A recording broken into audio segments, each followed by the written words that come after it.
One of the sad realities of today's Democratic Party is they define race as follows. If you're a Democrat, you qualify. So under the Democratic view, I'm not Hispanic. Senator Padilla is. If you're a Democrat, you're an Hispanic. My abuelo and abuela would be very surprised to discover I wasn't Hispanic. But that's how Democrat views it. That's how the radicals in the civil rights division view it. And I will point out as an example, this committee, one federal district judge in the state of Texas, Jason Pulliam, is an African-American judge nominated by President Trump, sat at this table, presented superbly. The Democrats had no criticism, and every single Democrat on this committee voted against him. Why? Because they perceived him as a black Republican. He didn't qualify as a black man. And I actually asked, as the Democrats were voting against Judge Pulliam, do you have one basis to vote against him? Anything you disagree with? None of them had any single answer at all.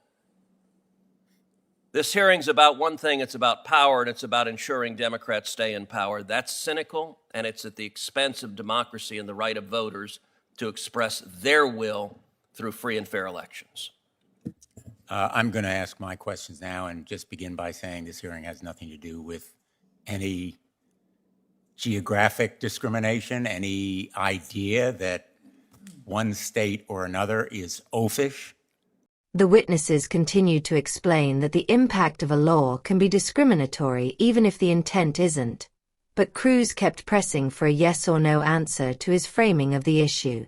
He raised his voice at one point and said, "Requiring someone to show ID is not racism.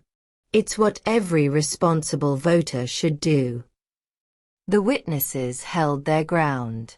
They explained that not everyone has easy access to IDs, and that the laws can unintentionally suppress turnout among certain communities. They urged Cruz to consider the real-world effects, not just the principle behind the policy. Cruz rejected their explanation and insisted that portraying the law as discriminatory was unfair to Texans. The more the witnesses tried to discuss the data, the more Cruz reframed it as a sweeping accusation against the entire state. By the end of the exchange, the disagreement was clear.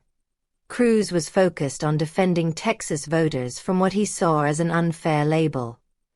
The witnesses were focused on the measurable impact of the law on voting access. And the clash between those two perspectives turned the hearing into one of the